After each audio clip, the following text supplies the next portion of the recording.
एक बार की बात है, कुशीनगर के बाहरी इलाके में एक नदी थी। गौतम बुद्ध उस नदी के किनारे चल रहे थे।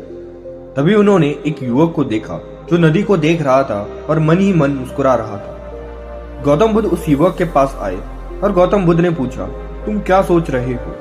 युवक ने उत्तर दिया, मैं एक अद्भुत जीवन जीने का सोच रहा हूँ। फिर गौतम बुद्ध ने पूछा, एक अद्भुत जीवन क्या होता है?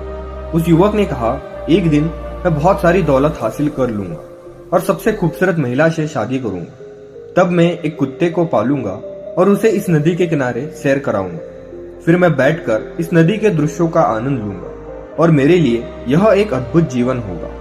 गौतम बुद्ध ने मुस्कुराते हुए कहा, आप जिंदा हो, ठीक से सांस ले रहे हो, आपके हाथ पैर सुरक्षित है। जरा सोचिए, अगर आपको सांस लेने में तकलीफ होती है और अगर आप ठीक से चल नहीं पाते, तब आपका जीवन कैसे होगा?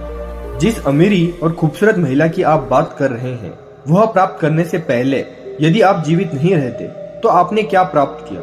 और अगर आप जीते भी हैं तो इस बात की क्या पुष्टि है कि आपको वो सब मिल ही जाएगा?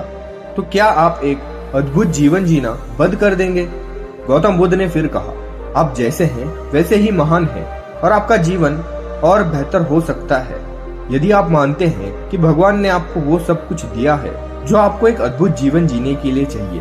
दोस्तों, जीवन में इच्छाएं कभी खत्म नहीं होती, इसीलिए जो कुछ भी आपके पास है उसमें पूरी तरह से जिए। हमारी अनावश्यक इच्छाएं ही हमारे दुखों और कष्टों का कारण है। जब आप अपना ध्यान अपनी इच्छाओं से हटाकर उन चीजों पे ले जाओगे जो आपके पास पहले से हैं, तो आप कभी दुखी नहीं होगे। अगर आज आपके पास एक स्वस्थ शरीर है, आपके पास चलने के लिए पैर हैं, देखने के लिए आंखें हैं, बोलने के लिए मुंह है, माँ बाप है और जीने के लिए रोटी कपड़ा और मकान है, तो आप इस दुनिया के सबसे सुखी व्यक्ति हैं।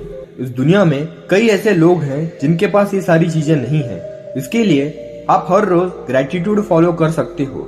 हर सुबह भगवान को धन्यवाद करो उन चीजों के लिए जो आपके पास पहले से ही है।